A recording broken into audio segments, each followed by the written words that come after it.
না ও গো মা বোনেরা, কেমন ছিল মা ফাতেমা জননী।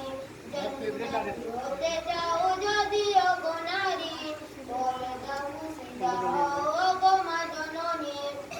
জান্নাতি নারী হলো কেমন করে,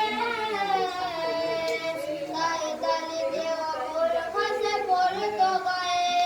জান্নাতি নারী হলো কেমন করে,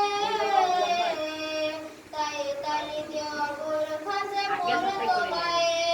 দেখতে কেমন ছিল ফর্সা না কালো ছিল, দেখতে কেমন ছিল ফর্সা না কালো ছিল। স্বামী সন্তান ছাড়া কেউ তো দেখেনি। জান্নাতি হতে যাও যদি ও গো নারী, পর্দা মুছে দাও ও গো মা জননী। গরিব দুঃখী ছিল হযরত আলী, তাই কিনে দিতে পারলো না নতুন শাড়ি। গরিব দুঃখী ছিল হযরত আলী, তাই কিনে দিতে পারতো